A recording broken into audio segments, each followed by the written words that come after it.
안녕하세요, 여러분. 오늘도 찾아와 주셔서 감사합니다. 저는 여러분의 마음을 대변하고자 하는 동자승 지학입니다. 오늘은 우리 모두의 마음을 무겁게 하는 주제에 대해 이야기를 나누고자 합니다. 바로 우리의 소중한 가족, 특히 부모님을 요양원에 모시는 것에 관한 이야기입니다. 여러분, 잠시 눈을 감고 생각해 보세요. 우리의 어린 시절, 부모님의 따뜻한 손길이 우리를 지켜주던 그 순간들을, 그 손길이 이제는 우리의 도움을 필요로 하고 있습니다. 하지만 현실은 녹록지 않죠. 우리도 나이가 들어가고 우리의 자녀들은 각자의 삶을 살아가고 있습니다. 이런 상황에서 부모님을 요양원에 모시는 결정을 내리게 되면 우리 마음이 얼마나 아플까요? 오늘 우리는 이 복잡한 감정의 실타래를 함께 풀어보려 합니다. 부처님의 가르침을 바탕으로 우리가 겪는 고민과 아픔을 이해하고 그 속에서 지혜를 찾아보고자 합니다. 여러분의 마음에 작은 위로와 깨달음이 되길 바라며 이 이야기를 시작하겠습니다. 1. 문제 제기. 요양원 입소에 대한 갈등과 고뇌. 여러분, 최근 뉴스를 보면 우리나라 노인 인구가 급증하고 있다는 소식을 자주 접하게 됩니다. 통계청 자료에 따르면 2026년이면 우리나라가 초고령 사회에 진입한다고 합니다. 이는 전체 인구의 20% 이상이 65세 이상 노인이 된다는 뜻이죠. 이런 상황에서 노인 돌봄 문제는 우리 사회의 가장 큰 과제 중 하나가 되었습니다. 특히 치매나 중풍 같은 질병으로 고통받는 노인들을 어떻게 돌볼 것인가는 많은 가정에서 심각한 고민거리입니다. 24시간 돌봄이 필요한 상황에서 가족들은 직장과 육아를 병행하며 노인을 돌보는데 큰 어려움을 겪고 있습니다. 이런 상황에서 요양원 입소가 대안으로 떠오르지만 이는 또 다른 고민을 낳습니다. 부모님을 요양원에 모시는 것이 과연 옳은 일일까? 부모님께 효도하지 못하는 것은 아닐까? 다른 사람들이 나를 어떻게 볼까? 이런 질문들이 우리의 마음을 무겁게 합니다. 특히 우리 세대는 부모 봉양을 중요한 덕목으로 여기며 자랐기에 이런 결정을 내리는 것이 더욱 힘들 수 있습니다. 얼마 전 80세 노모를 요양원에 모신 김용호 씨의 사연을 들었습니다. 김 씨는 이렇게 말했습니다. 어머니를 요양원에 모시고 난 후 매일 밤 잠을 이루지 못했어요. 내가 자식된 도리를 다하지 못한 것 같아 너무나 괴로웠죠. 하지만 어머니의 치매 증상이 심해지면서 제 아내와 자녀들도 점점 지쳐가는 모습을 보며 결국 이 결정을 내렸습니다. 그래도 마음 한구석이 늘 무겁습니다. 김 씨의 이야기는 우리 모두의 이야기일 것입니다. 부모님을 직접 모시고 싶은 마음과 현실적인 어려움 사이에서 우리는 갈등합니다. 이 갈등은 우리를 힘들게 하고 때로는 우울증이나 불면증으로 이어지기도 합니다. 2. 공감.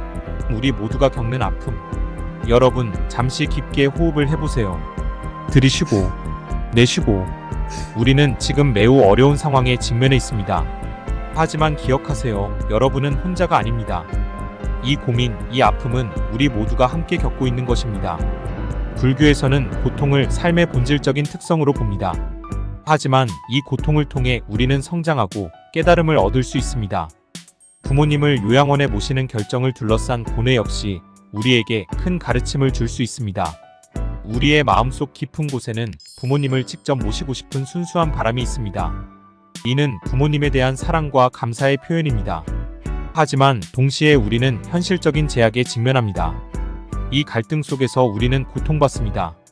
부처님께서는 중도를 말씀하셨습니다. 이는 극단을 피하고 균형 잡힌 시각을 가지라는 가르침입니다. 요양원 입소 문제에 있어서도 우리는 이 중도의 지혜를 적용할 수 있습니다. 우리가 부모님을 요양원에 모시는 것은 부모님을 버리는 것이 아닙니다. 오히려 부모님의 건강과 안전을 위해, 그리고 가족 모두의 행복을 위해 내린 어려운 결정일 수 있습니다.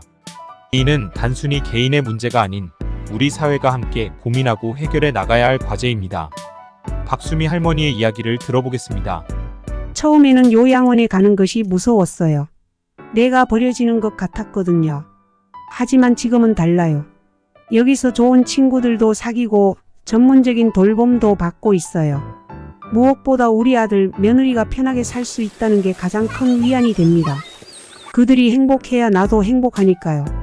박 할머니의 말씀처럼 요양원 입소는 단순히 포기나 방치가 아닙니다. 오히려 새로운 형태의 돌봄이자 가족 모두를 위한 선택일 수 있습니다. 3. 해결책. 함께 만들어가는 새로운 돌봄 문화.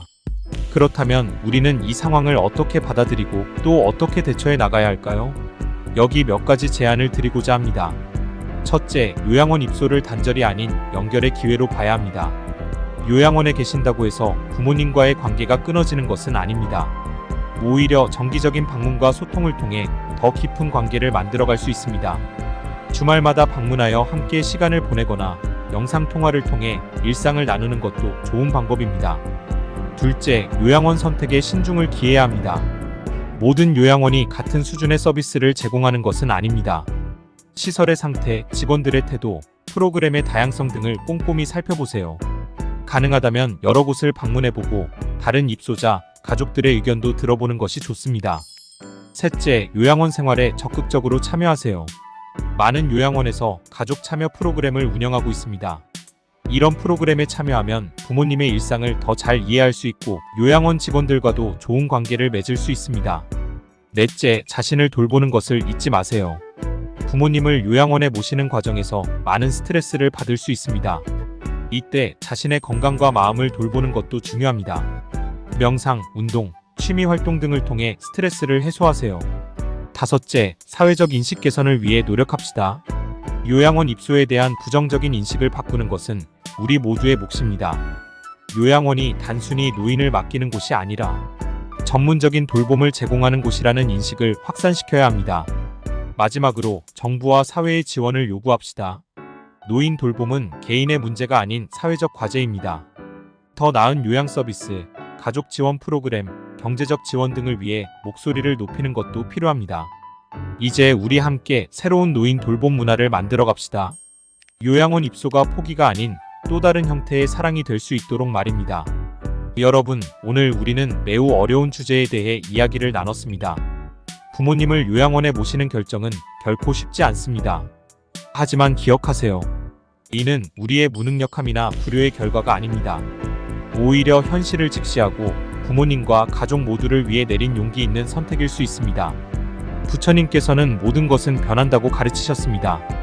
우리의 삶, 가족의 형태, 돌봄의 방식도 변화하고 있습니다. 중요한 것은 이 변화 속에서도 우리의 마음, 우리의 사랑은 변하지 않는다는 것입니다.